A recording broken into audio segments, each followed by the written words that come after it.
안녕하세요. 닥터 유 유태호입니다. 오늘의 주제는 동안 성형의 결과는 노안입니다. 네, 노안은 늙을로 얼굴 안, 말 그대로 늙은 얼굴이죠.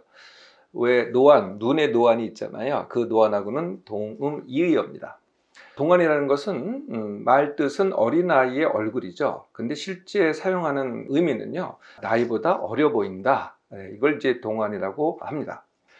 노안은 과거에는 이제 창안이라고 한 적이 있습니다. 푸를 창 얼굴안 해서요. 과거에는 나이 든 분들 얼굴 멋을 보면은 좀 푸르스름하고 청백했습니다. 그리고 여였죠. 예, 그래서 이제 창안 이렇게 불렸지만은 요즘은 이제 그런 모습은 거의 보기 힘듭니다. 동안은 크게 보기에는 역삼각형입니다. 위가 좀 더 넓고 아래가 좀 더 좁습니다. 다른 말로 하면 이제 V라인 이렇게 얘기를 하죠. 반면에 노안은요, 그냥 삼각형입니다. 위가 좀 더 좁고 아래가 좀 더 넓어지죠. 네, 이게 이제 노안입니다. 노안은 부분적으로 여러 가지의 이제 부분적인 변화가 있습니다. 이제 그 노안 모습의 이제 예를 갖다가 이제 들을 수가 있겠는데요. 가장 흔한 예는 이제 주름이 되겠죠. 네, 주름에는 굵은 주름, 잔주름, 목주름 이게 세 개가 있습니다. 굵은 주름은 뭐 이마주름, 미간주름, 그다음에 팔자주름 이게 이제 굵은 주름이 되겠고요. 잔주름은 뭐 눈가주름 그리고 입가주름 이게 이제 잔주름이 됩니다. 이 굵은 주름은요 인상주름이라고 하기도 합니다. 인상을 많이 써서 오는 주름이라 해서. 반면에 잔주름은 표정주름, 뭐 미소를 짓는다든지 많이 웃는다든지 그럴 때 나타나기 때문에 표정주름 이렇게 얘기하기도 하죠. 두 번째가 이제 페임입니다. 페임. 네, 그래서 페임이라는 건 이제 들어갔다는 얘기인데요. 눈 밑 고랑, 이제 고랑이 이제 들어간 거 아니겠어요? 눈 밑에 고랑이 생겼다든지 아니면 볼이 좀 패였다든지 하는 게 바로 페임입니다. 페임이 있다면은 튀어나옴도 있겠죠. 네, 튀어나옴은 이제 대표적인 튀어나옴은 이제 볼입니다. 볼. 볼에 우리가 볼살이라 그러죠. 아니면 조금 안쪽에서 나오는 것 같다 그러면 이제 심부볼 이렇게 얘기를 합니다. 아니면 더 많이 튀어나오면요 심술보 이렇게 얘기를 하죠. 턱도 이렇게 튀어나오면요 턱살 이렇게 얘기를 합니다. 또는 더 많이 생기면은 이중턱이라고 얘기를 하죠. 눈 밑에도 이제 튀어나옵니다. 저도 좀 튀어나왔는데요. 눈 밑 지방이라고 합니다. 네 번째는 이제 처짐과 늘어짐이 되겠죠. 처짐과 늘어짐이 가장 두드러진 것은 역시 목입니다.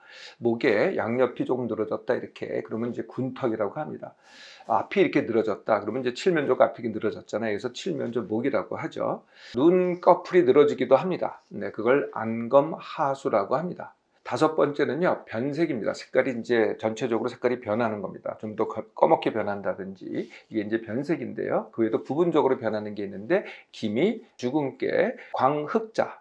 말이 좀 어렵죠. 광흑자. 네, 그래서 주근깨보다는 좀 더 크고요. 좀 더 까맣고요. 그리고 좀 더 약간 튀어나왔습니다. 이걸 이제 광흑자라고 하고요. 좀 더 넓게 퍼진 거를 갖다가 검버섯이라고 합니다. 네, 이런 것들이 이제 노안 모습의 예가 되겠는데 이런 모습에 대해서 이제 성형을 합니다. 시술을 하죠. 네, 그래서 그걸 이제 동안 성형이라고 이제 일컫는데요. 노안 모습에 아까 말씀드렸던 그런 예들을 갖다가 동안 모습으로 바꾼다. 이게 이제 동양이 되겠죠. 크게 6가지가 있습니다. 네, 가장 흔한 게 이제 보톡스 필러. 네, 다 들어보셨죠? 필러는 이제 채운다는 건데요. 네, 제일 많이 사용하는 물질이 하이알루론산이라는 겁니다. 네, 그 물질을 갖다가 피부 밑에 넣어서 채우는 거죠. 그래서 이제 도드라지게 튀어나오게 그렇게 하는 겁니다. 두 번째는 지방 흡입. 그리고 그 반대로 자가지방 이식이 있습니다. 지방 흡입은 지방이 더 많은 데서 지방을 갖다 빼내는 게 되겠고요. 자가지방 이식은 거꾸로 모자란 곳에 얼굴에서 지방이 모자란 곳에 뭐 허벅지라든지 엉덩이라든지 아니면은 배에서 지방이 남는 곳에서 이렇게 빼가지고 거기다가 채워놓는 것, 이걸 이제 자가지방 이식이라고 합니다. 세 번째는요, 세 번째하고 네 번째는 리프팅이라고 하는 건데요. 리프팅이라는 것은 채워넣거나 자극한다. 뭐 이런 뜻입니다. 실 리프팅이 있고 레이저 리프팅이 있는데요. 실을 갖다가 피부 밑에 넣어가지고 자극을 해서 세살을 돋게 한다. 뭐 크게 보면 이런 시술이고요. 레이저 리프팅의 그 레이저는 사실은 레이저가 아닙니다. 이게 기기를 보면 사실 비슷하게 생겨서 레이저라 그러는데요. 그 메커니즘을 보면은 두 가지로 나눌 수가 있어요. 레이저가 아닙니다. 레이저는 이제 빛이고요. 고주파거나 아니면은 초음파입니다. 네, 고주파를 쏘거나 아니면은 초음파를 쏴가지고 피부 밑을 자극을 하는 거죠. 그래서 여기에 이제 우리나라에서는 굉장히 많은 기계들이 있습니다. 아마 관심이 있거나 시술 받아보신 분들은 이미 들어보셨을 텐데요. 고주파를 사용하는 것에 대표적인 게 뭐 써마지, 인모드, 에어젯, 올리지오, 이게 이제 몇 개에 불과합니다. 굉장히 많은 다른 제품들이 있고요. 그다음에 초음파를 갖다가 사용하는 것에는 울세라 또는 뭐 슈링크, 다 영어죠. 말이 멋있습니다. 그런 제품들을 사용해서 시술을 합니다. 네, 다섯 번째는 박피술이 있습니다. 박피술은 물리적으로 박피를 하는 경우, 피부를 갈아가지고 세상에 돋게 하는 거고요. 그 다음에 화학 약품을 사용해서 주로 사용하는 게 이제 피놀인데요. 페놀. 네. 그러거나 레이저를 쏩니다. 레이저를 사용해서 박피술을 하는 경우도 있고요. 자, 이런 것에 이제 가장 맨 마지막에 하는 게 아니면은 가장 크게 하는 게 이제 안면 거상술이라고 합니다. 안면 거상술. 네, 그래서 정말 마취를 하고 이제 칼을 댑니다. 이게 이제 안면 거상술이죠. 네, 이런 시술 또는 수술은요, 다른 모든 시술도 마찬가지지만은 부작용이 있습니다. 부작용은 발생하는 시기에 따라서 네 가지로 나눌 수가 있는데요. 단기, 중기, 그리고 장기입니다. 단기는 시술하고 나서 3개월 이내에 생기는 것, 이게 단기죠. 많이들 경험해 보셨겠습니다만 아픕니다. 통증이 있거나 붓습니다. 또는 멍이 생깁니다. 아니면 그 시술 받은 부분에 괴사가 옵니다. 네, 이게 이제 단기 부작용이라고 할 수가 있고요. 중기 부작용은 3개월부터 시술 후 3개월부터 1년 사이입니다. 사실 이 3개월에서 1년 사이가 그 시술의 효과가 가장 많이 나타나기도 하지만 거꾸로 이 중기 부작용이 나타나는 시기이기도 합니다. 시술 자체는 잘 됐어요. 근데 뭔가 이상합니다. 뭔가 부자연스러워요. 뭔가 이전에 시술 받은 것보다 더 못합니다. 네, 이게 이제 중기 부작용이 되겠고요. 장기 부작용은 1년 후 또는 몇 년 후 시술 받은 후에 나타나는 부작용입니다. 이게 사실 오늘의 주제가 되는 거죠.